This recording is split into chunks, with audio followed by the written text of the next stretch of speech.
गुरुर्ब्रह्मा गुरुर्विष्णु गुरुर्देवो महेश्वरा गुरु साक्षात् परब्रह्म तस्मै श्री गुरुवे नमः। तस्मै श्री गुरुवे नमः। तस्मै श्री गुरुवे नमः। बोलो समर्थ सतगुरुदेव संत श्री रामलाल जी सियाग की जय। जय हो। बोलो शिव अवतारी महायोगी बाबा श्री गंगाई नाथ की जय। जय हो। बोलो दशम अवतार कल की अवतार की जय। जय हो। बोलो सनातन धर्म की जय। जय हो। बोलो पलाना धाम की जय। जय हो। बोलो जामसर धाम की जय। जय हो। बोलो काजलवास धाम की जय। जय हो। जय श्री गुरुदेव। जय श्री दादा जय श्री गुरुदेव। गुरुदेव। जय माँ श्री दादा आदिशक्ति। गुरुदेव। जय माता। आज सैटरडे है तो आज पतंजलि अष्टांग योग की हम बात करेंगे। पहले सिद्ध योग की बात हम करते जनरल सेशन में। आज तो क्योंकि शनिवार है तो कहाँ तक कर लिया था, किसी को याद है? पतंजलि अष्टांग योग का लास्ट सूत्र कौन सा किया था? कितना नंबर?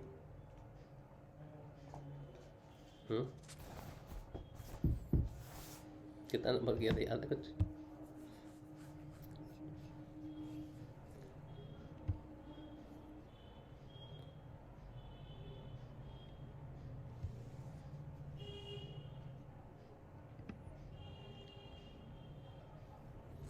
जय श्री गुरुदेव गुरु भाई। सूत्र 22।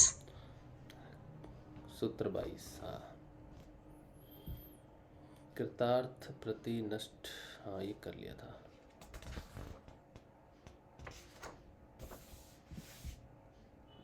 ठीक है, चलिए अब जो है शुरू करेंगे। अच्छा, लास्ट सूत्र जो था वो योगी की उस अवस्था तक कर लिया था जब उसे तो मुक्ति मिल जाती है लेकिन बाकी दृश्य जो है वो नष्ट नहीं होता। ऐसा पतंजलि कहते हैं कि योगी मुक्त हो जाता है लेकिन प्रकृति पीछे रहती है। आज है 23वां सूत्र। 23वां सूत्र जो है ये महत्वपूर्ण सूत्र है। 23, 24, 25।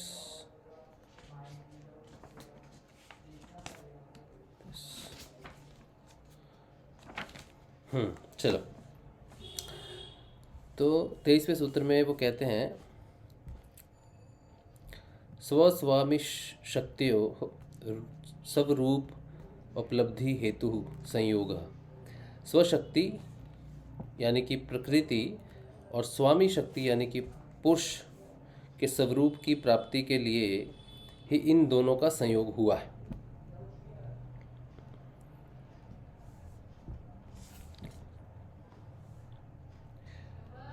इस दृश्य प्रकृति का स्वरूप दृष्टा के लिए ही है क्योंकि दृष्टा इस प्रकृति के माध्यम से ही देखता है। बिना प्रकृति के वह दृष्टा आत्मा अकेला कुछ नहीं कर सकता।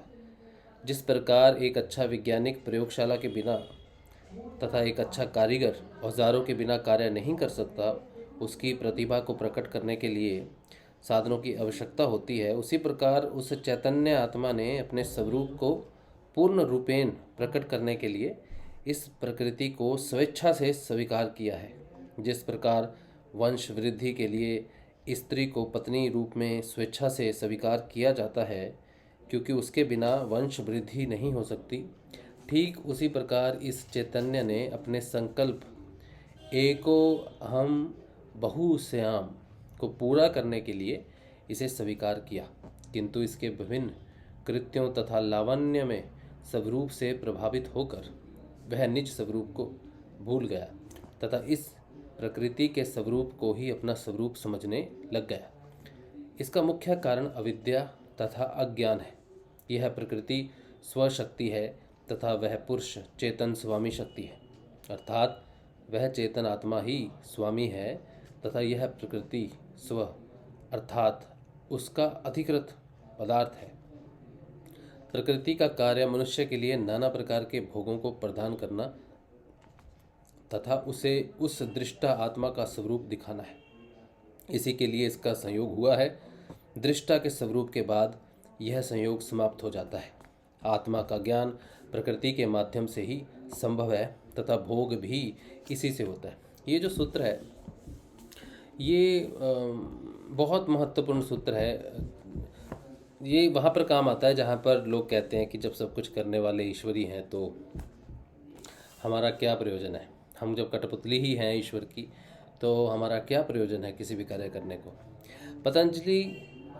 पतंजलि ऋषि समाधिपाद में इस बात को, इसी सूत्र को बहुत अच्छे से एक्सप्लेन करते हैं पीछे। वो कहते हैं कि हमारे जीवन में हम स्वयं आत्मा रूप है, तो हम इस संसार में जब आते हैं तो हम अपने जीवन को सोचते हैं कि ये मेरा जीवन है, मैं ये हूँ जो मैं दिख रहा हूँ इस समय। तो हमारे सामने व्यवहार प्रस्तुत होता है, हमारे सामने कुछ घटनाएं प्रस्तुत होती हैं। उन घटनाओं को चाहे वो स्थूल घटनाएं हों, चाहे वो सूक्ष्म घटनाएं हैं, उन घटनाओं को हम किस प्रकार से ग्रहण करते हैं और किस तरह से उन घटनाओं में हम व्यवहार करते हैं, वो ये 23वां सूत्र बताता है जो समाधिपाद में उन्होंने बताया था। उन्होंने कहा था कि हमारे जीवन में घटना घटती है, तो कोई भी घटना घटती है तो वो या तो क्लिष्ट होती है या अक्लिष्ट होती है। अगर वो घटना घटने वाली अक्लिष्ट है तो वो हमें ऊपर उठाती है, अगर क्लिष्ट है तो हम नीचे गिरते हैं। वही सूत्र, वो जो सूत्र उन्होंने उसकी एक्सप्लेनेशन की क्लिष्ट और अक्लिष्ट की वो सूत्र उन्होंने साधनपाद से, जैसे अगर आपको याद होगा तो साधनपाद का हर सूत्र या फिर आपकी समाधिपाद के सूत्र जो है आपस में इंटीग्रेटेड है। किसी एक सूत्र को पकड़कर हम 195 सूत्रों की व्याख्या कर सकते हैं, किसी एक सूत्र को पकड़कर, है ना, किसी विशेष साधनपाद से कर सकते हैं। तो यहाँ पर ये कह रहे हैं कि प्रकृति का कार्य बड़ा ही सिंपल है। प्रकृति अपने आप कुछ नहीं करती।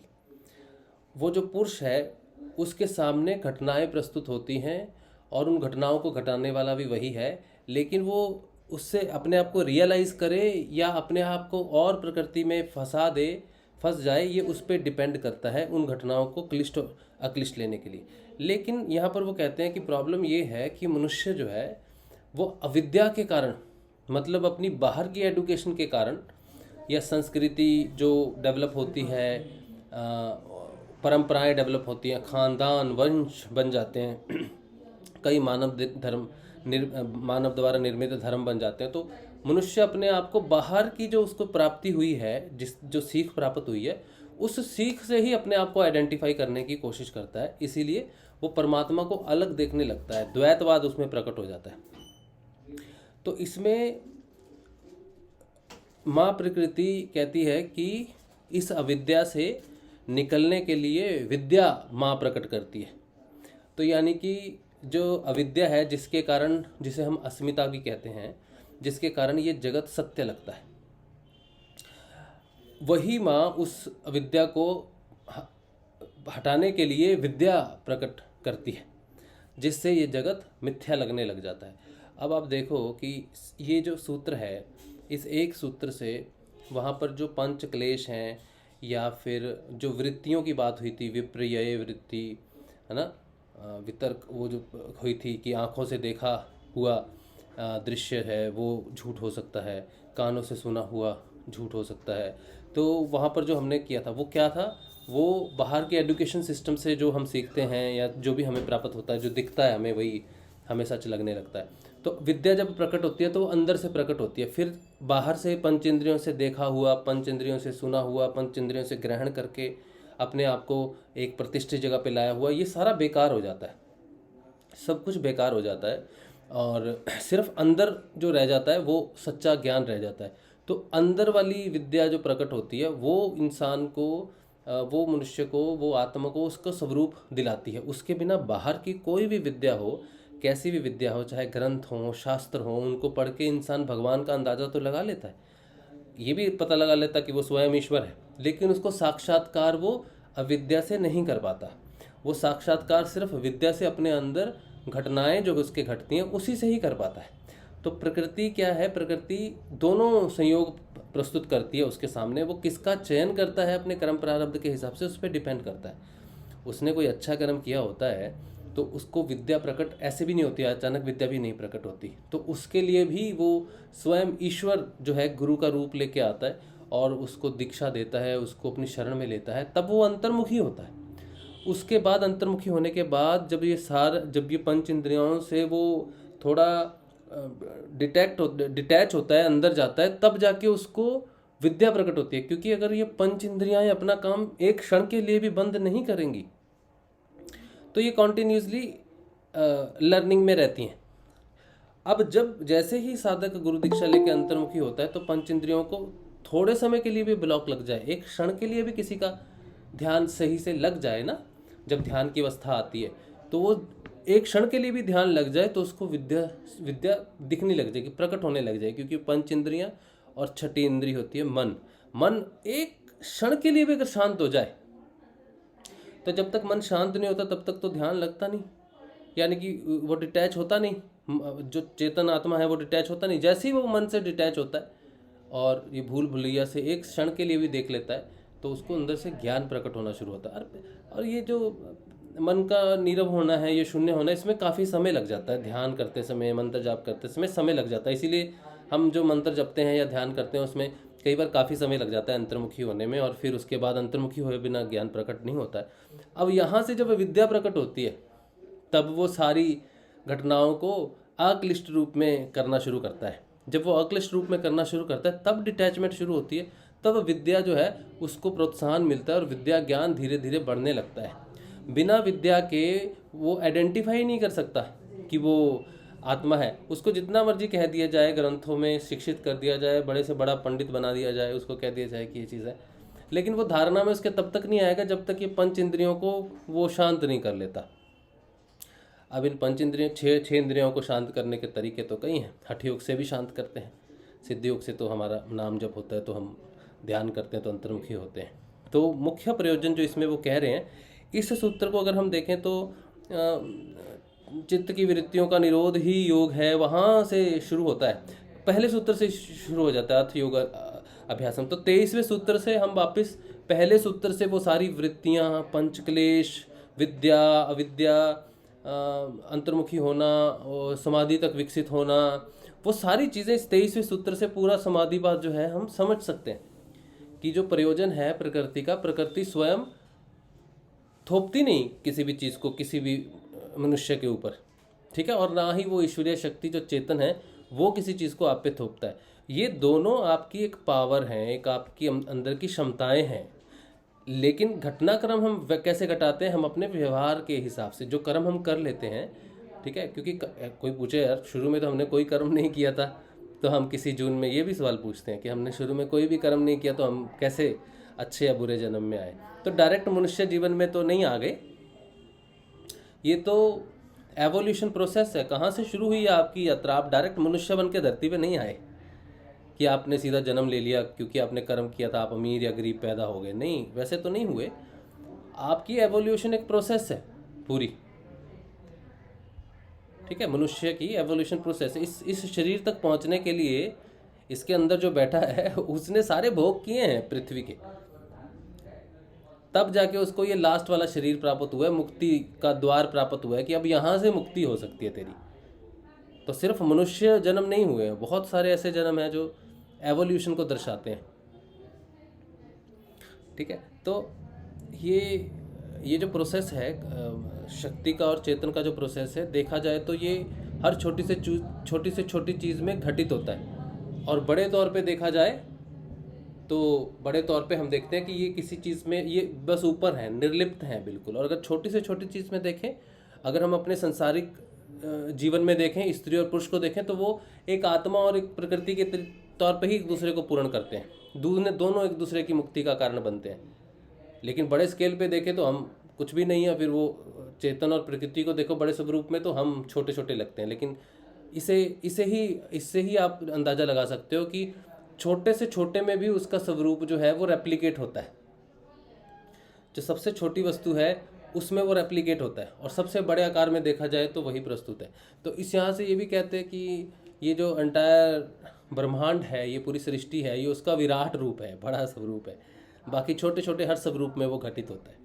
तो 23वां सूत्र इस दृष्टिकोण से बहुत महत्वपूर्ण है कि प्रकृति ही है जो हमें मुक्त करती है, और प्रकृति ही है जिसके भोग में आत्मा रहता है, फंसा रहता है उसमें। ठीक है, तो बिना ज्ञान के 23वें सूत्र में एक बहुत महत्वपूर्ण बात उन्होंने कही है कि बिना ज्ञान के वो आत्मा, वो पुरुष अपने आप को इससे विमुक्त नहीं कर सकता, क्योंकि पंच इंद्रियों से यही होता रहता है कि मैं शरीर हूँ यार, मुझे दर्द हो रहा है, मुझे अच्छा लग रहा है, ये सब हो रहा है, तो वो उसी चीज़ में ही रह जाता है कि मैं यही हूँ, मैं प्रकृति का हिस्सा हूँ, मैं शरीर हूँ। चाहे भी तो वो नहीं निकल सकता, उसको कितना भी ज्ञान दे दो, और दूसरे दिन यही कहेगा मुझे डिप्रेशन है, मेरे सर में दर्द है, मेरी बीमारी ठीक नहीं हो रही, या मुझे ये प्रॉब्लम है, ये नहीं हो रही। अब सिद्ध योग का अगर देखें, सिद्ध योग क्या, गुरुदेव ने साफ कहा एक बात कि मैं तुम्हें बीमारी मुक्त नहीं करने आया हूँ, मैं तुम्हें जीवन मुक्त करने आया हूँ, बस यही काफ़ी है। यह एक, अगर कोई सच्ची में किसी के पास ज्ञान हो, किसी के पास विद्या हो, तो बस एक ही सूत्र काफ़ी है, इसके अलावा कुछ भी कहने की ज़रूरत नहीं, कोई कुछ भी नहीं। लेकिन प्रॉब्लम ये है कि इस सूत्र को समझने की क्षमता किसकी है? इंसान हम इस तरह से इस तरह से इसमें है कि हम कहते हैं हाँ ठीक है गुरुदेव करने तो है, लेकिन भौतिक संसार भी तो है, भौतिक जीवन भी तो है, खाना पीना भी तो, पेट भी तो चलेगा। और गुरुदेव स्वयं भी ये बात कहते हैं कि हाँ बिना खाने पिए तुम साधना नहीं कर सकते, क्योंकि वो जानते हैं कि फंस गए हो बेटा, शरीर फंस गया है, आत्मा को ज़रूरत नहीं है खाने पीने की, लेकिन वो खुद फंसी हुई है, उसको चेतन हो तब तो उसको समझ में आएगी खाना पीना नहीं, वो डायरेक्ट अपने इस शरीर को इस काबिल बना सकती है, वो इतनी शक्तिशाली है कि इस शरीर के माध्यम से वो क्रूड फॉर्म में ये सब ले सकती है, वो सारी चीज़ें मतलब रॉ फॉर्म में ले सकती है सारी चीज़ें जितनी भी हैं प्रकृति में। लेकिन वो चेतन हो तो काम हो ना, तो फिर वो कहते हैं कि बेटा खाना तो खाना ही पड़ेगा, शरीर को खाना खाना है। तो वो भी जानते हैं कि फंसा हुआ है मनुष्य, लेकिन इसके साथ साथ वो ज्ञान भी देते हैं। अब अगर कोई कहे कि गुरुदेव ने ज्ञान नहीं बांटा, तो फिर शायद उनकी दृष्टि में आया नहीं, शायद उनकी बुद्धि में ये चीज़ आई नहीं कि गुरुदेव ने ज्ञान के सिवाय और कोई दूसरी बात ही नहीं की। ठीक है, उनका एक एक शब्द लेके अगर हम उसको एलेबोरेट करें तो आपको पूरा पूरा ग्रंथ उसमें से मिल जाएगा। अब इस एक सिंपल सी बात है कि मैं तुम्हें रोग मुक्त नहीं करना है, लेकिन अब देखो हमारा सवाल क्या है, हमारे सवाल क्या है कि हम भौतिक तौर पे संपन्न नहीं होंगे तो हम आगे नहीं बढ़ सकते साधना में। तो हमने कंडीशन ही उल्टी लगाई हुई है। अगर दूसरे स्तर पे देखें, आध्यात्मिक स्तर पे देखें, जो साधु संत हैं उन्होंने भौतिकता का त्याग ही कर दिया है, और हम संसारिक लोग कहते हैं कि इसके बिना तो साधना हो नहीं सकती। तो फिर जो दूसरे योगी हैं जो हिमालय में बैठे हैं, अगर इसके बिना साधना नहीं हो सकती तो वो कैसे बैठे हैं? तो वो कहते हैं उनका कोई परिवार नहीं, हाँ परिवार नहीं है, उन्होंने अपने आप को डिटैच किया है।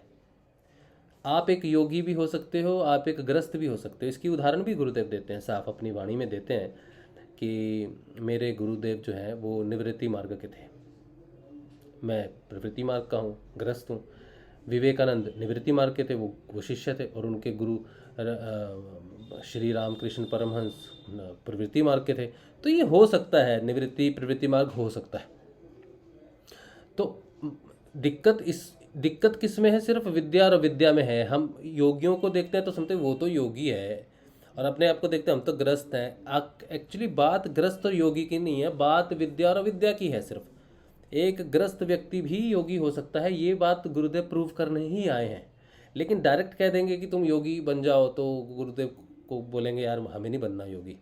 अभी भी डरते हैं, अभी भी हैं गुरु भाई कहते हैं बाबा जी नहीं बनने देंगे तुमको, बाबा जी का टैग दे देते हैं, अभी भी देते हैं टैग, बाबा जी नहीं बनने देंगे। मुझे तो पता नहीं कितनी बार मिल चुका है ये टैग बाबा जी कोई तो प्यार से कहता है, कोई ताने से कहता है, तो कोई चेतावनी भी देता है कि बाबा जी नहीं बन जाना है। तो ये सिर्फ अविद्या और विद्या का ही खेल है। और 23वां सूत्र इसको बड़ा क्लियर कर देता है कि प्रकृति दोनों चीज़ें हमारे सामने रखती हैं।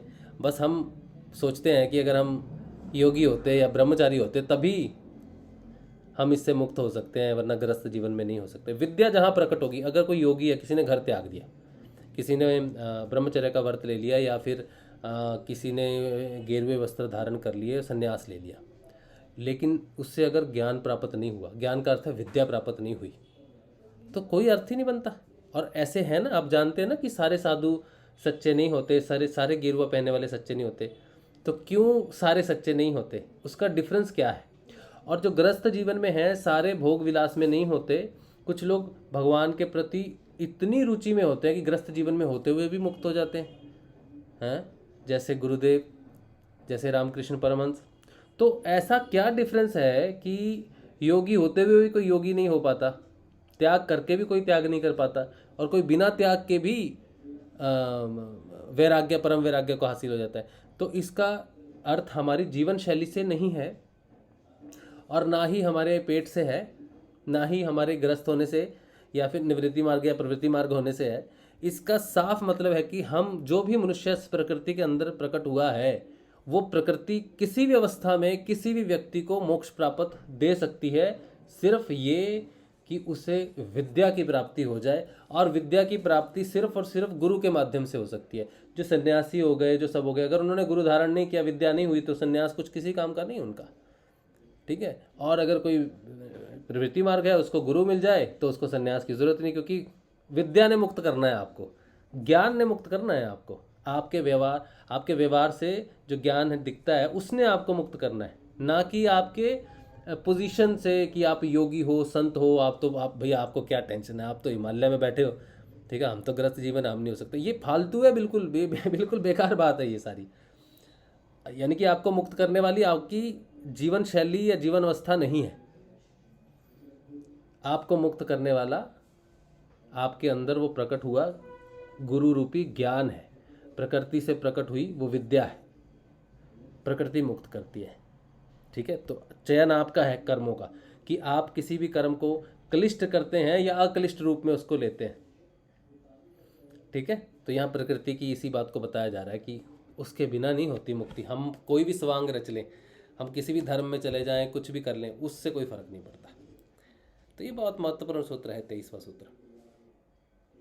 24वें सूत्र में कह रहे हैं तस्य हेतुर विद्या। अगला सूत्र वही शायद है, उस संयोग का कारण विद्या। एग्जैक्टली जो मैंने अभी तक बात की है, बिल्कुल वही बात है अगले सूत्र में। कहते हैं, इसको मैं आपको पढ़ के बता देता हूँ, अभी एक्सप्लेन तो मैंने कर दिया, अभी इसको पढ़ के बताता हूँ। इस सूत्र में इस संयोग का कारण बताया गया है कि उस चेतन पुरुष का जो स्वयं निर्विकार असंग है, संयोग इस प्रकृति से क्यों हुआ? यह संयोग वास्तव में भौतिक संयोग नहीं है, बल्कि अविद्या से इसका संयोग मान लिया गया। अब बिल्कुल एग्जैक्ट यही बात है, भौतिक संयोग नहीं है। इसका अर्थ है कि मैं किस श्रेणी में आता हूँ, मैं किस अवस्था में अपना जीवन प्रतीत कर रहा हूँ, मैं निवृत्ति हूँ या प्रवृत्ति हूँ, ये भौतिक संयोग इसका संयोग नहीं है। मैं इस कारण नहीं फंसा हुआ इसमें कि मेरी तो शादी होगी, भाई मेरे तो बच्चे हैं, मेरी तो जिम्मेदारियां हैं, मैं तो फंसा हुआ हूँ। भौतिक संयोग नहीं है मेरा,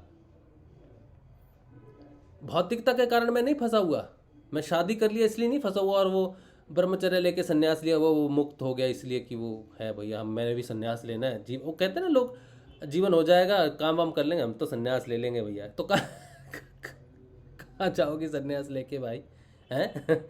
ये सबसे बढ़िया विद्या है, सोचो लोगों की। अभी किसी को बताओ भगवान का नाम जप लो, बुढ़ापे में जपेंगे। गुरुदेव भी इस बात को कहते हैं, और ये बात सच्ची है। एक मेरा दोस्त है मेरे ऑफिस में, मैंने उसको कहा ये सिद्धयोग कीजिए और आपकी जो समस्याएं आप जो देख रहे हो ना, थोड़ी सॉल्व हो जाएंगी, थोड़ी सॉर्ट आउट हो जाएगी, और ईश्वर का नाम तो है ही इसमें।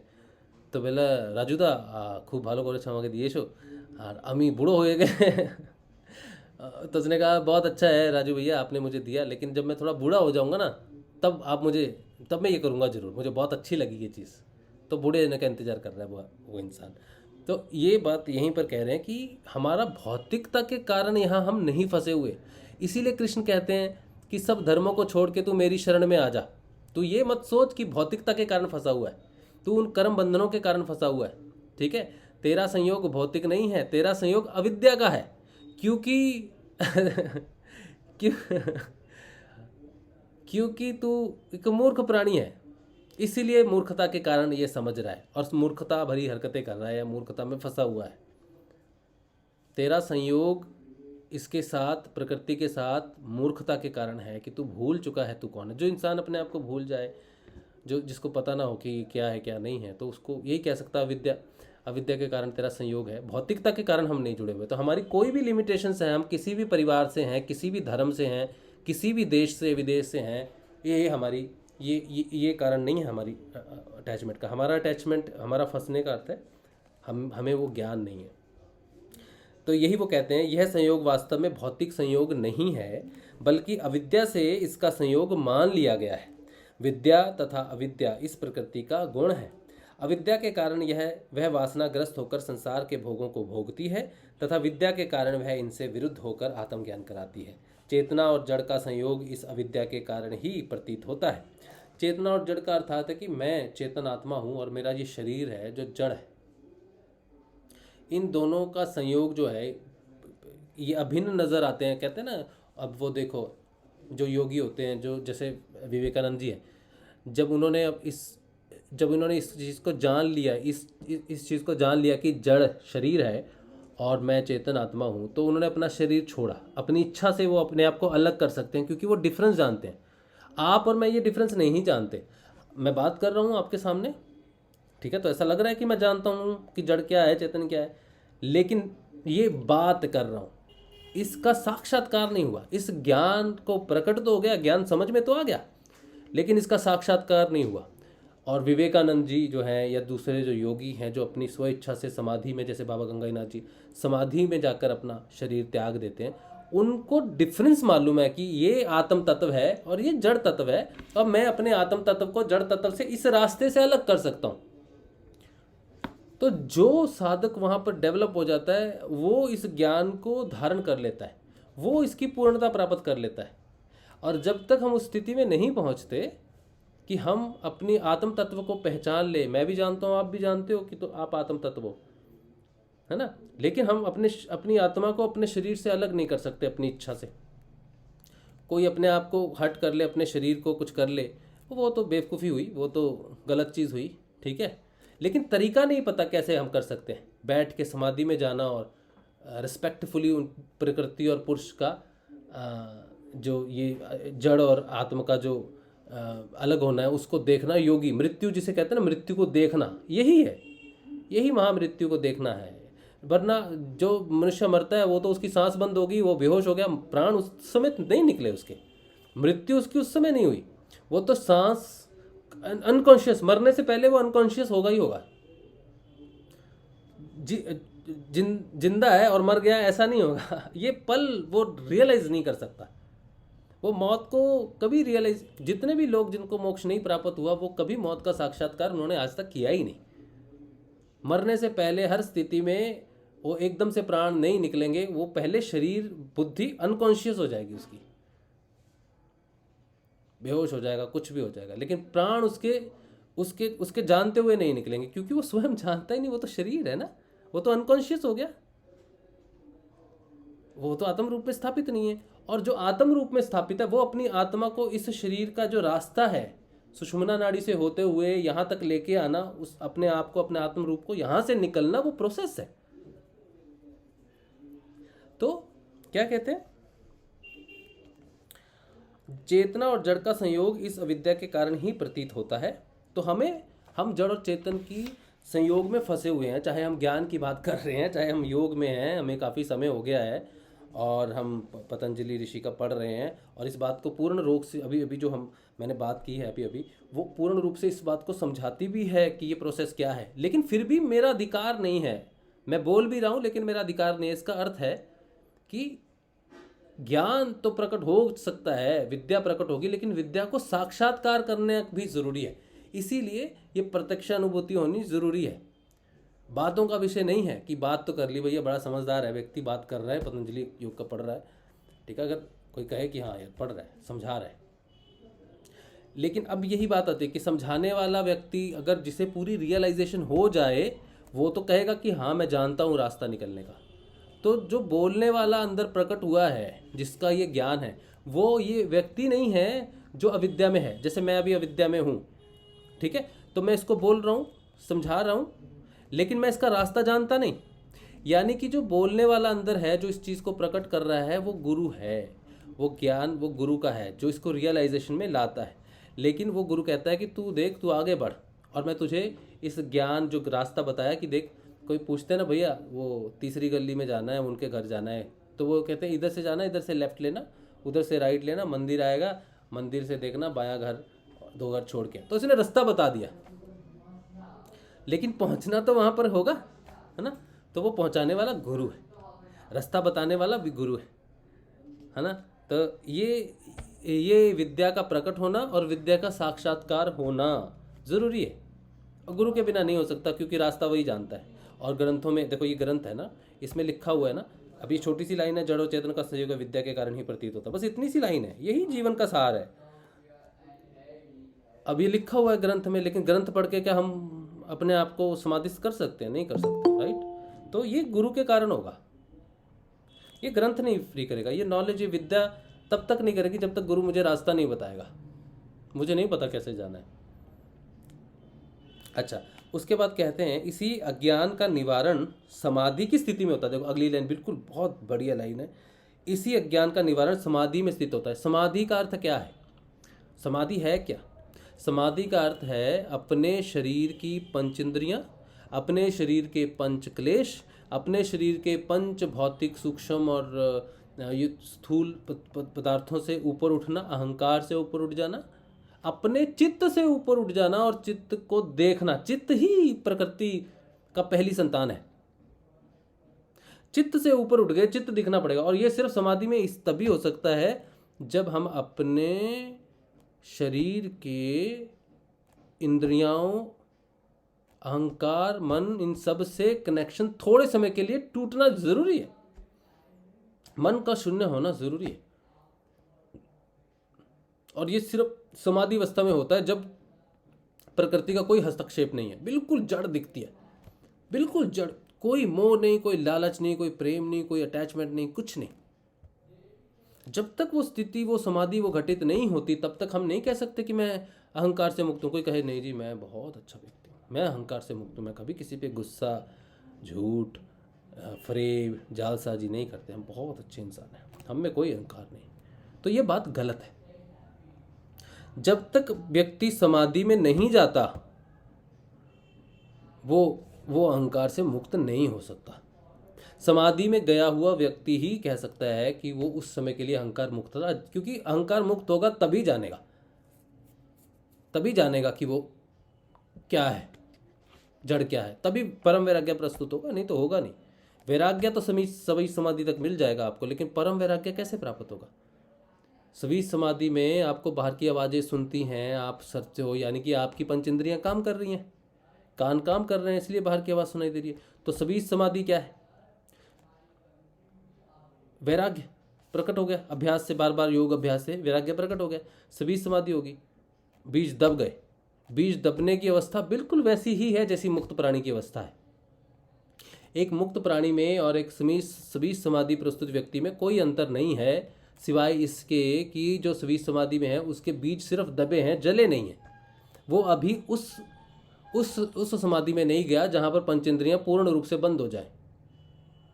सबीज समाधि से जैसे ही निर्बीज समाधि में प्रस्तुत होंगे तभी वो रास्ता मिलेगा, तभी यहाँ तक पहुँचने का पूर्ण रास्ता का ज्ञान होगा, अदरवाइज नहीं हो सकता ज्ञान। सबीज समाधि में ज्ञान प्राप्त हो सकता है सारी चीज़ों का, इन चीज़ों को समझने का। माँ श्रुति प्रकट हो गई, उसने आपको शास्त्रों का ज्ञान शिरोधार्य करवा लिया, अब सिर्फ कोरा ज्ञान नहीं है बल्कि आपका यही मकसद हो गया कि हाँ यही सत्य है और इसको किसी तरह अटेन करना है।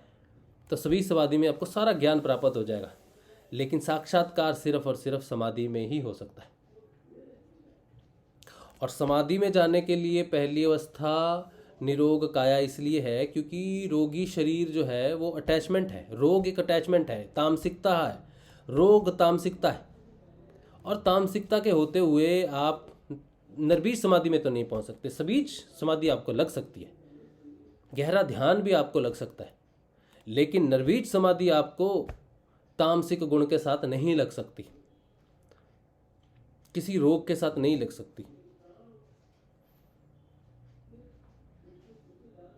वो सिर्फ निर्बीज समाधि का काम है। तो सबीज समाधि, निर्बीज समाधि की अवस्थाएं एक सी हैं, लेकिन सबीज वाला फिर से लुढ़क सकता है ना, लेकिन निर्बीज वाला नहीं लुढ़क सकता, बीज नहीं है।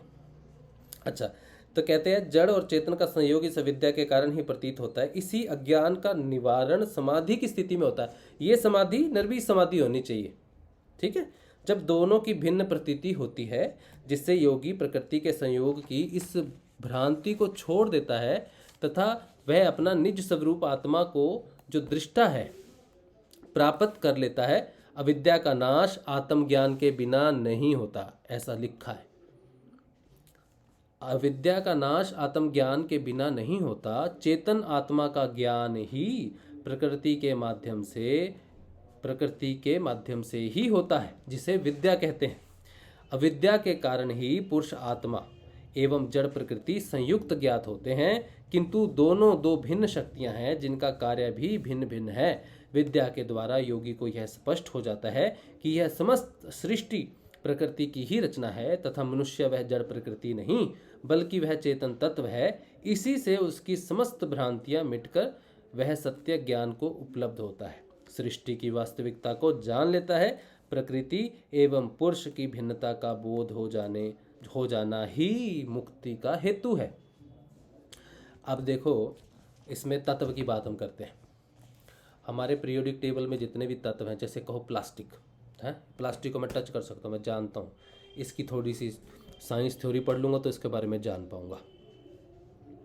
इसी तरह से वो यहाँ पर तत्व की बात करते हैं। जो राजा जनक ने जो क्वेश्चन पूछा था कि मुझे तत्व ज्ञान चाहिए, यानी कि अगर मैं फिज़िक्स के टीचर के पास जाऊँ और उसको कहूँ मुझे all the gases we have, जितनी भी गैसेस प्रकृति में होती हैं, मुझे इनका ज्ञान कराओ, या मुझे जितने भी मटेरियल हैं जो सोने से ज़्यादा ब्रिटल हैं या सॉफ्ट हैं किसी चीज़ से, उसका ज्ञान करवाओ, ठीक है। तो एक जो फिज़िक्स का टीचर है, वो केमिस्ट्री का जो टीचर है, फिज़िक्स का टीचर है, वो मुझे कहेगा देखो इसका बॉइलिंग पॉइंट ये होता है, इसका कूलिंग पॉइंट होता है, इसकी डेंसिटी ये है, इसकी स्ट्रेंथ ये है, इससे ये चीज़ें हो सकती हैं, ये इसका ऐसा रिएक्शन होता है, ये रिएक्टिव मटेरियल है, इसको ऐसे यूज़ कर सकते हैं, या इन चीज़ों के लिए यूज़ होता है। तो वो मुझे पूरा ज्ञान दे देगा, उसने मुझे उस तत्व का ज्ञान दे दिया, ठीक है। लेकिन अब राजा जनक को जिस ज्ञान की ज़रूरत थी, तत्व ज्ञान की ज़रूरत थी, वो तत्व कौन सा था?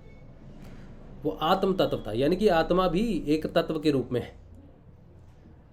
तो यहाँ पर जब उन्होंने कहा कि मुझे आत्म तत्व के ज्ञान की ज़रूरत है, तो उनके जो श्री गुरु थे उन्होंने कहा कि राजा जनक, ज्ञान तो तुझे प्राप्त हो जाएगा, लेकिन तू उस बात के लिए रेडी है क्या? मतलब सरेंडर करने के लिए रेडी है ना? राजा बन के खड़ा है। राजा को तो नहीं हो सकता ज्ञान, शिष्य को जरूर हो सकता है। तो उन्होंने क्या किया, उन्होंने उनको सिर्फ इतना ही बताया कि राजा, जिस ज्ञान की तलाश में तू है, उस ज्ञान को ना तो बोला जा सकता है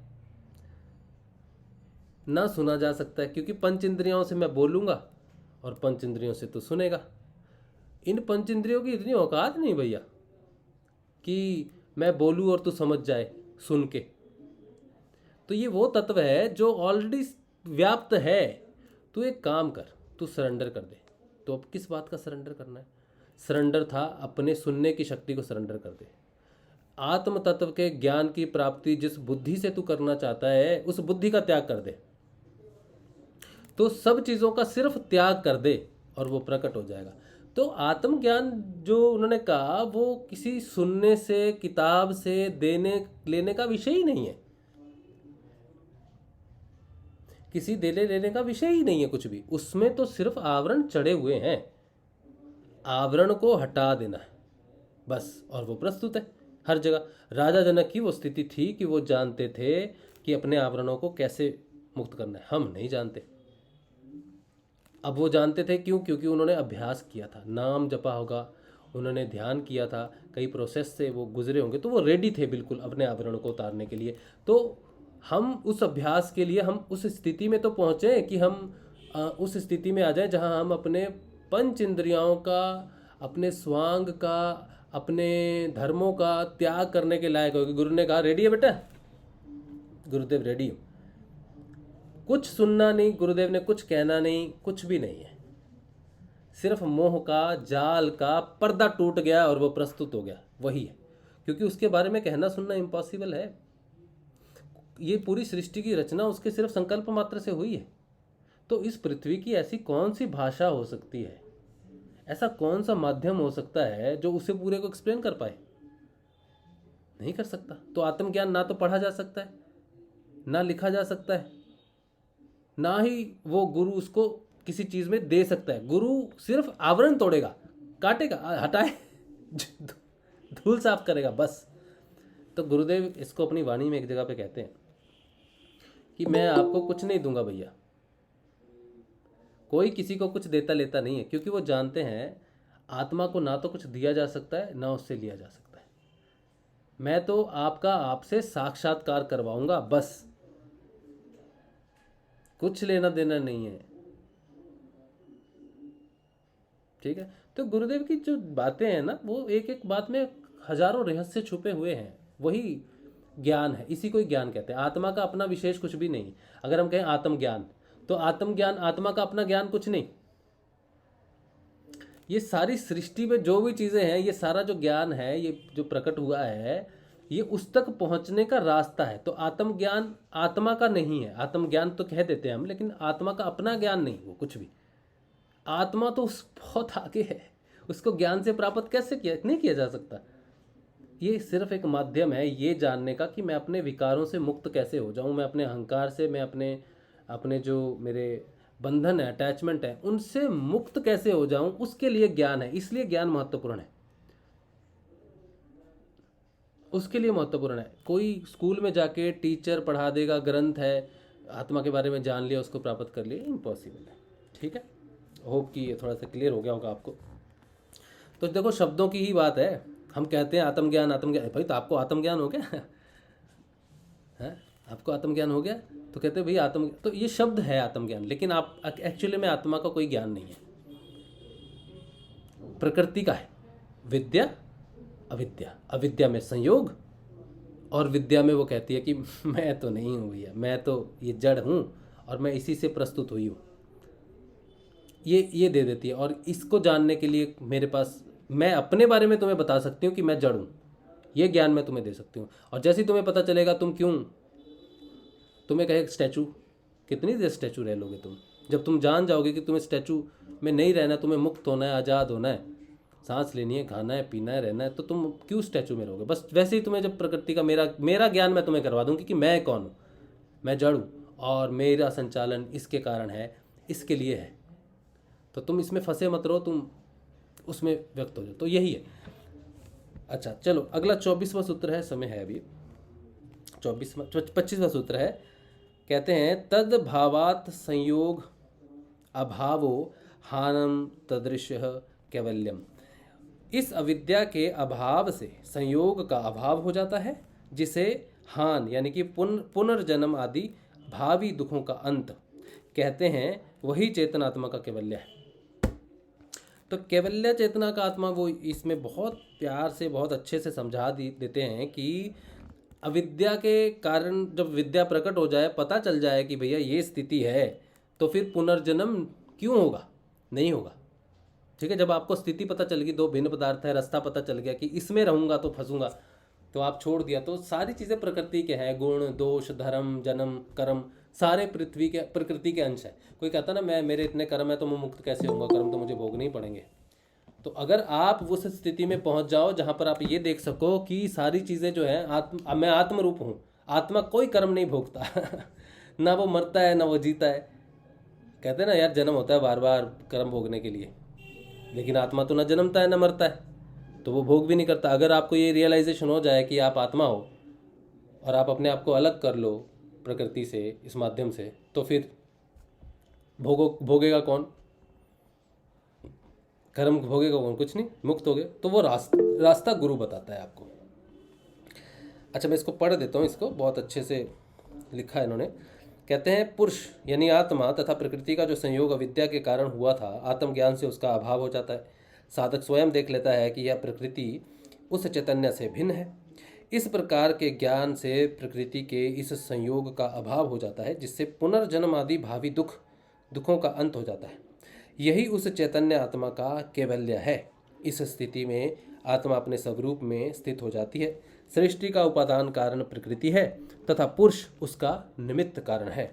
जिस प्रकार स्वर्ण में तांबे की मिलावट होने पर वह तांबा भी स्वर्ण जैसा प्रतीत होता है, किंतु उसका शोधन कर तांबे को अलग करके शुद्ध स्वर्ण प्राप्त किया जाता है, उसी प्रकार योगी योग साधना द्वारा प्रकृति का उस चेतन के साथ अविद्या के कारण जो संयोग हो गया है उसे अलग करके पुनः अपने वास्तविक स्वरूप आत्मा को प्राप्त कर लेता है।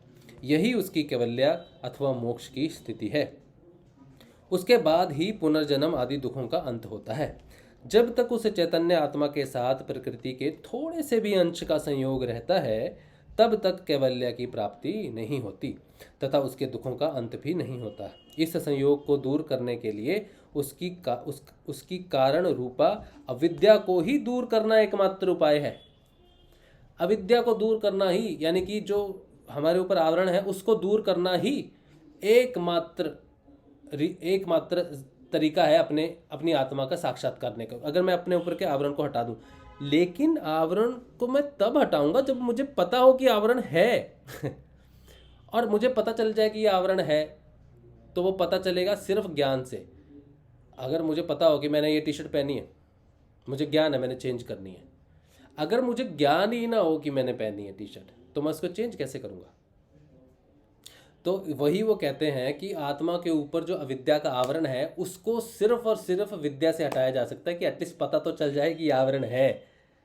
इसीलिए ज्ञान महत्वपूर्ण है, हटाने के लिए, अविद्या को हटाने के लिए, उस आवरण को हटाने के लिए ज्ञान की जरूरत है। अच्छा, 26वां सूत्र है, बहुत महत्वपूर्ण है, अभी समय है। कहते हैं विवेक ख्यातिर रविप्लवा हानोपाय अविप्लवा। विवेक ख्यातिर विप्लवा हानोपाय। निश्चल और निर्दोष विवेक ज्ञान हान का उपाय है। हान का उपाय है। और हान क्या है? पिछले उसमें हमने पढ़ा था, हान है पुनर्जन्म के दुखों से जो भोगने पड़ते हैं बार बार, उसका उपाय है। बार बार जन्म ना लेना पड़े, उसका उपाय है निश्चल और निर्दोष विवेक ज्ञान। कहते हैं इस अविद्या के कारण पुरुष आत्मा तथा प्रकृति मिले हुए ज्ञात होते हैं। प्रकृति मन, बुद्धि, इंद्रियां, शरीर, अहंकार आदि के द्वारा अपना कर्म करती है, जिससे संसार में पुनर्जन्म आदि दुख होते हैं। किंतु समाधि की स्थिति में जब इनके यथार्थ स्वरूप का ज्ञान हो जाता है तो ज्ञात होता है कि आत्मा इससे सर्वथा भिन्न एवं असंग है। इस प्रकार आत्मा और प्रकृति की भिन्नता का ज्ञान हो जाने को ही यथार्थ ज्ञान अथवा विवेक ज्ञान कहते हैं। समाधि की स्थिरता से वह विवेक ज्ञान निश्चल और दोष रहित हो जाता है। इसमें किसी प्रकार का भी मल नहीं रहता। यानी कि विवेक ज्ञाति एक ऐसी अवस्था है, जब हम ज्ञान की बात करते हैं ना, तो ज्ञान के एक स्तर हैं, काफ़ी स्तर हैं ज्ञान के। ज्ञान में अपना एक अहंकार होता है, ठीक है।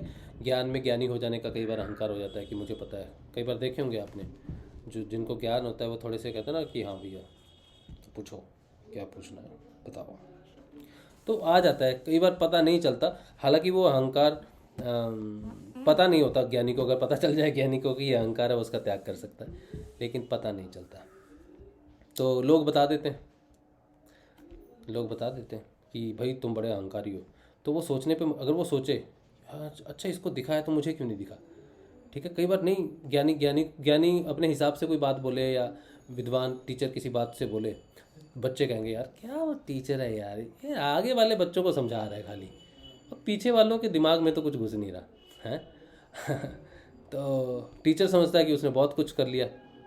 फिर बच्चे कहते हैं, बच्चे फेल हो गए, तो प्रिंसिपल कहेगा क्या यार तुम्हारी आधी क्लास के तो बच्चे फेल हो गए क्या समझाया तुमने उनको, है अपना ही तुम बड़बड़ करके चले जाते हो आगे आगे। तो उसको पता चलेगा कहीं तो कुछ प्रॉब्लम है।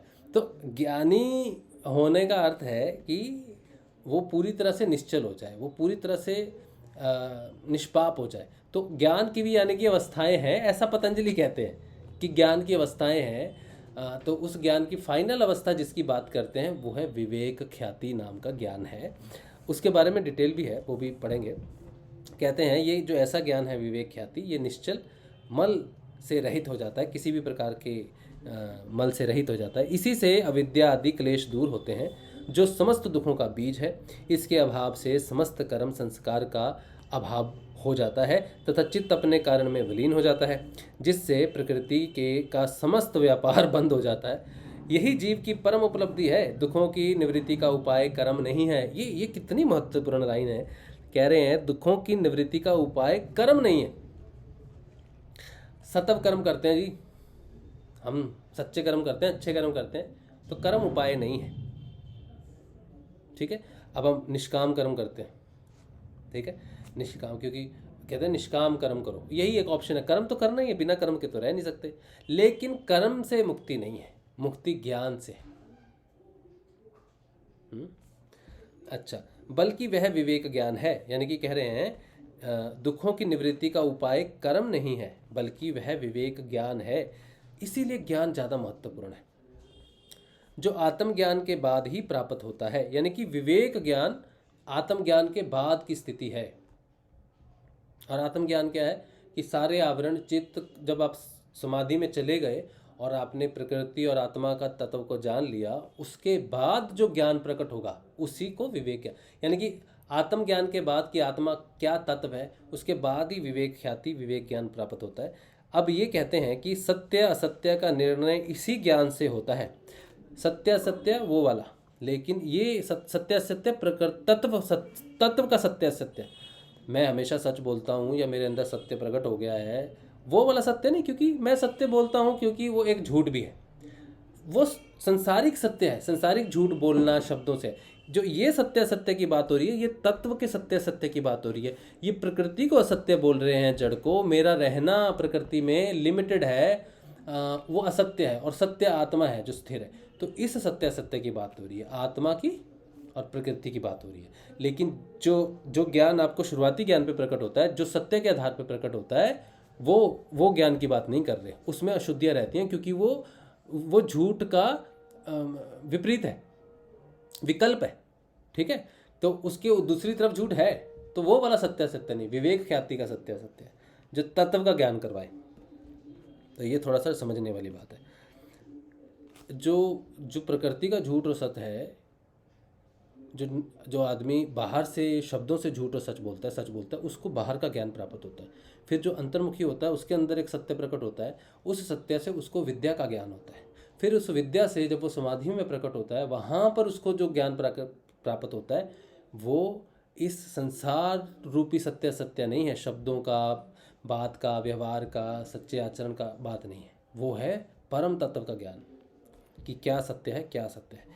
अच्छा, इसी ज्ञान को प्राप्त करके योगी असत्य, अच्छा आगे लाइन में बिल्कुल यही चीज़ आ रही है।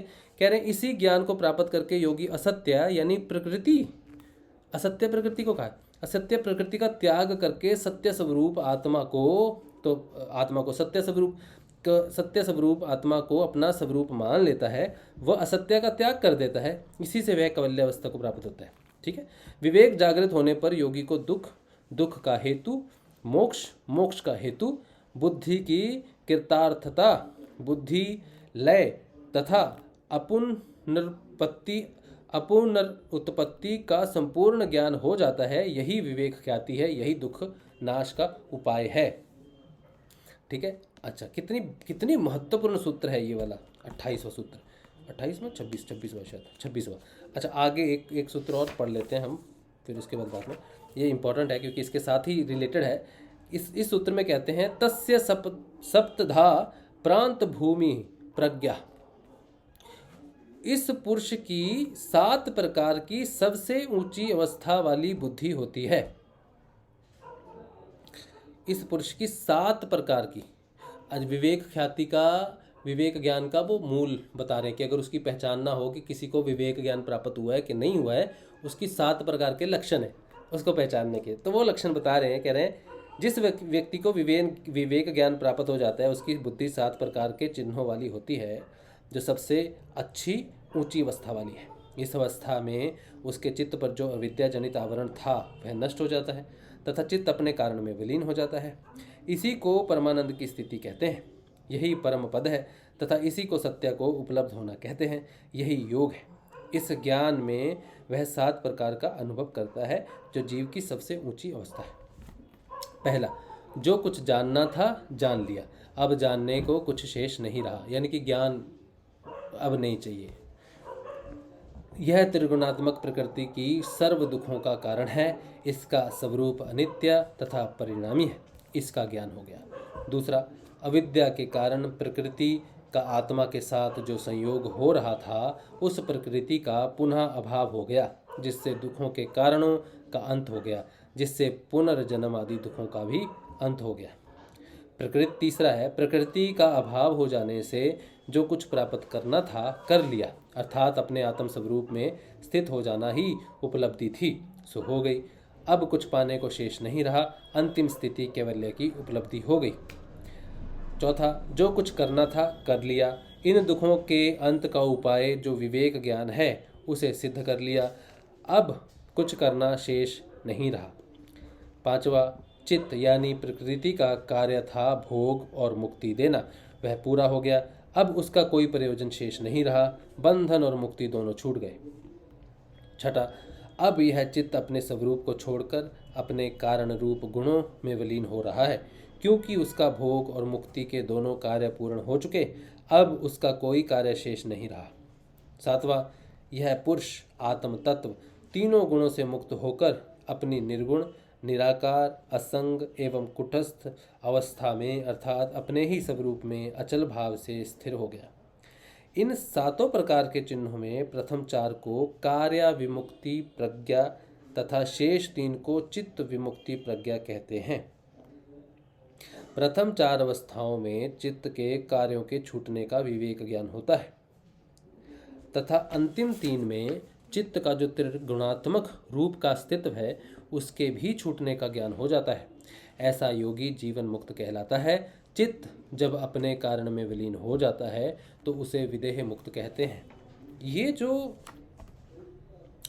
विवेक ज्ञान है जिसको 7 भागों में विभाजित किया है, ये बहुत महत्वपूर्ण है, बहुत डीप है और इस पे थोड़ी रिसर्च होनी चाहिए, ठीक है। और मुझे लगता है कि ये जो सूत्र है ये है तो साधन पाद में, लेकिन ये कैवल्य पद की स्थिति कैवल्य पद के चैप्टर का है। साधना में बताया क्योंकि साधना में प्रस्तुत होता है, लेकिन स्थिति कैवल्य पद की है। अब हम रहे साधक, हम कैवल्य पद में तो है नहीं, तो ये बात हो रही है कैवल्य पद की। तो इस बात को, इस सूत्र को पूर्ण रूप से समझा सिर्फ तब जा सकता है जब आप उस अवस्था में हो। ज्ञान हमें मिल सकता है साधु को, हाँ जी मुक्ति होती है जी, आत्मा होती है जी, मोक्ष होता है, विवेक ख्याति ज्ञान होता है, लेकिन जब तक वो प्राप्त नहीं होता तब तक हम नहीं समझ सकते उस चीज़ को, है ना। तो ये जो चैप्टर है, ये जो सूत्र है, ये बहुत महत्वपूर्ण सूत्र है, लेकिन हमारी अभी वो क्षमता नहीं, हमारी अभी वो स्थिति नहीं कि हम इसे समझ सकें, ठीक है। अच्छा चलो, अब आगे का जो सूत्र है 8 बज गए, अब इसको अच्छा चलो ये एक सूत्र और करते हैं। कहते हैं विवेक ख्याति तक पहुंचने का रास्ता, हम अभी क्या ना, हमें नहीं पता भाई क्या होता है, हम तो पहुंचे नहीं।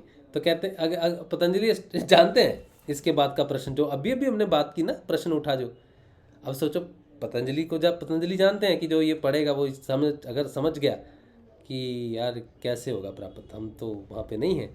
तो अगले सूत्र में वो कह रहे हैं योगांग अनुष्ठान नाद शुद्धि क्षय ज्ञान दीप्तरा विवेक ख्याते। योग के अंगों का अनुष्ठान करने से अशुद्धि का क्षय होकर विवेक ख्याति पर्यंत ज्ञान का प्रकाश होता है। तो वो बता रहे हैं कि हम वहाँ कैसे पहुँचेंगे। तो कहते हैं इस सूत्र में वो कहते हैं कि विवेक ज्ञान की प्राप्ति का उपाय बतलाया गया है कि योग के 8 अंग हैं जिसे अष्टांग योग कहते हैं। उनका अनुष्ठान करने से जितनी प्रकृति स्वरूप अशुद्धियों का संयोग उस आत्मा के साथ अविद्या के कारण हो गया था, उनका नाश होकर विवेक ख्याति पर्यंत ज्ञान का प्रकाश हो जाता है।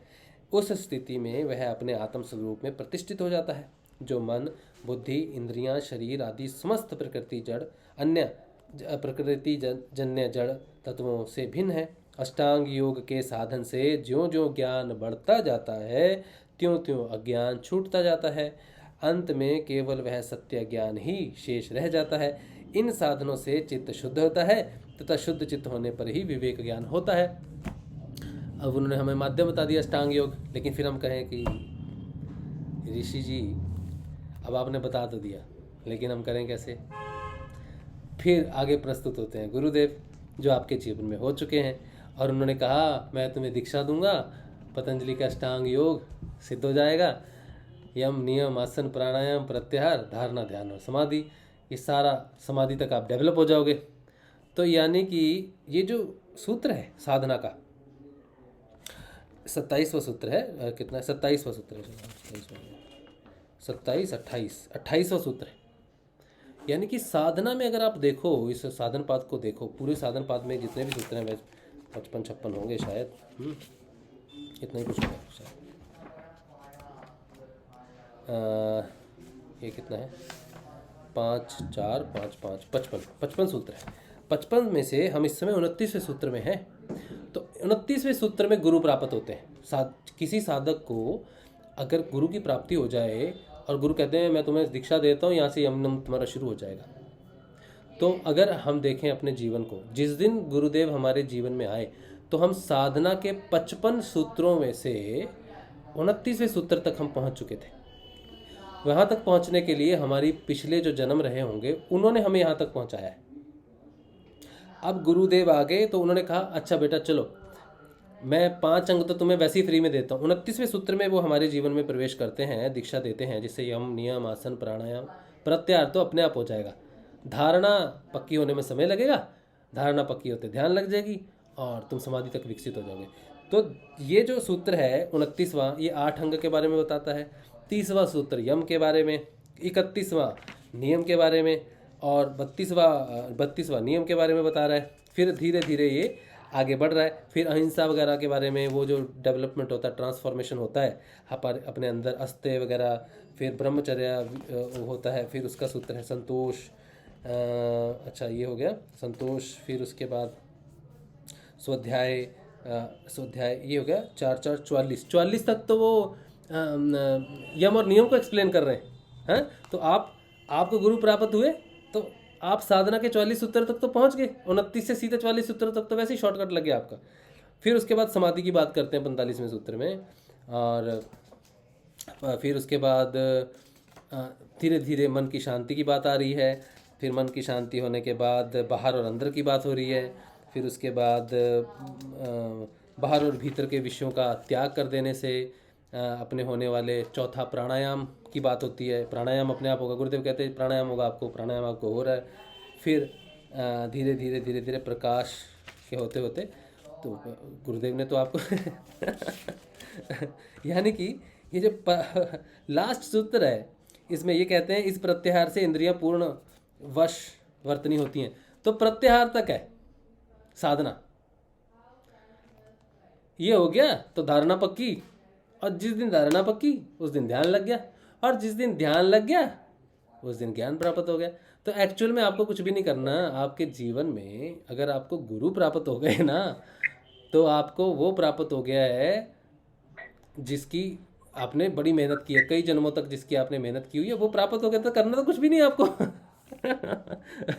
आपको सिर्फ नाम जपना है, ध्यान करना है, करने वाला बेटा सारे पार कर लिए, बस समाधि लेनी है अब तो सिर्फ समाधि लेने के लिए प्रकट हुए आप। खामखा टेंशन कर रहे हैं, मेरा ध्यान नहीं लगता है, मैं सारे नाम खुश नहीं हो जाओ अब तो। हाँ यात्रा छोटी ही है सिर्फ समाधि लेने के लिए महापुरुष सारे के सारे प्रकट हुए हैं आप लोग हैं? अभी बस देखो अब समाधि में ही जान वाले हैं थोड़े बहुत दिन में सारे खुश हो जाओ साधन पाद में और कुछ रहा ही नहीं, खत्म ही हो गया साधन पाद। मतलब अभी तो सच में आपकी बार समझ आया है कि सब कुछ नहीं रहा, अब समाधि में है सिर्फ समाधि के लिए तैयारी चाहिए। हम सारे जो हैं सच में वो राजा था ना, क्या नाम, जनक, और जनक वाली स्थिति है हमारी। और सिर्फ वो एक पर्दा हटना बाकी है हमारा, क्योंकि हम तो पहुंचे हुए हैं ऑलमोस्ट पहुंचे हुए महापुरुष हैं सारे के सारे वो पर्दा भी तो हटे हाँ वो हट जाएगा। अब ये हट गया, यहाँ तक हट गया तो आगे भी हट जाएगा ना। हाँ सच में ये आज समझ आया है, सच में आज समझ कि अब तो कुछ नहीं रहा, अब तो थोड़ा ही रह रहा, समाधि में जाने वाले खाओगा टेंशन ले रहे हैं, मैं बुढ़ा हो गया, मेरा योग हाँ। नहीं होता, मेरा आसन नहीं लगता। अरे छोड़ो छोड़ो। ओ पिताजी आए हैं स्वयं नीचे, कह रहे क्या बेटा अब तो फंसा है इस चीज में, तू बस मेरा नाम ले और कुछ मत कर तू। कोई क्रिया होती है नहीं होती है तो छोड़ ना, अभी तो तुझे मुक्त करने आया हूं मैं। हैं, पतंजलि क्या इस बात की गवाही दे रहे हैं यहाँ पर। सही बात हैं, है, और मजे क्या की चाहिए। यात्रा करो अब तुम। हाँ, तो ये टेंशन ही खत्म हो गई। आज तो मुक्त हो गया, ऐसा लग रहा है आज ही समाधि लग जाएगी। 25 दिन जाओगे हाँ। बस। अब खुश हो जाओ, टिकट बन गई हमारी। टिकट बन गई अब आपकी सबकी। हम सबकी टिकट बन गई है। अच्छा चलो, 8:15 पे एक दूसरा सेशन है। उम्मीद है कि आज का सेशन आप सबके लिए बहुत अच्छा रहा होगा, जैसे हमें बहुत आनंद आ रहा है। तो आप सबके लिए बहुत अच्छा रहा होगा। टेंशन ख़त्म करो अपनी और सिर्फ नाम जपो, बाकी गुरुदेव पे छोड़ दो। वो आए इसीलिए हैं, हमें मुक्त करने ही आए हैं। बस नाम जपना है और सकारात्मक रहना है। ठीक है, कल हम मिलेंगे सुबह के ध्यान में 6:30 बजे। और जो इंग्लिश सेशन देखते हैं, आ जाओ, 8:15 बजे शुरू होगा इंग्लिश सेशन। 5 मिनट इधर उधर होंगे, अभी ब्रेक थोड़ा लंबा हो गया, तो आ जाओ। और आधे घंटे का सेशन होता है। अगर इंग्लिश आती है थोड़ी बहुत समझ में तो आ जाओ, नहीं भी आती तो भी आ जाओ, क्या फ़र्क पड़ता है। ठीक है, चलिए, जय श्री गुरुदेव, जय श्री जय श्री गुरुदेव, जय जय श्री गुरुदेव, गुरुदेव, जय श्री गुरुदेव। जय श्री भैया जी ना समझ में आवे तो भी आ जाओ। हाँ, आ जाओ आ जाओ जय दादा गुरुदेव। आ जाओ, जय श्री। मैं तो डर की वजह से नहीं आई थी, भैया ने कुछ पूछ लिया तो मैं हाँ तो नहीं नहीं बिल्कुल नहीं, वो तो यूट्यूब पे है। हाँ, सब आ जाओ। चलिए, जय श्री गुरुदेव। जय श्री गुरुदेव। यूट्यूब पर बताएंगे, बोल लेंगे कहाँ, हम बोल लेंगे ही नहीं। हाँ बोल लेंगे, नहीं चांस ही नहीं दिया वहाँ पर तो आपको। बस बोलने का काम ही नहीं है वहाँ, तो सुनते रहो बस। हाँ, सुनते रहो। समझ आए भाई तो सच भी में ठीक ना, बस ये होता है भैया कि जी सच में ही समझ में आ रहा है। अब तो भैया के तो सच में ही समझ में आ रहा है। आप बैठो, आपको इंग्लिश में भी समझ में आएगा, आप चिंता मत करो, आ जाएगा समझ में। अब बैठो तो सही आके। चलो, जय श्री हाँ गुरुदेव। ठीक ठीक भैया जी, जय श्री गुरुदेव, जय श्री गुरुदेव। जय गुरु आता है समझ में। जय गुरुदेव, जय श्री दादा जय गुरुदेव, श्री जय गुरु। जय श्री गुरु और सभी को जय गुरुदेव। जय श्री। चलिए, यूट्यूब पे तो आज मैं प्रश्न नहीं ले पाया, कुछ देख ही नहीं पाया, क्योंकि आज हम प्रश्न लेते भी नहीं हैं।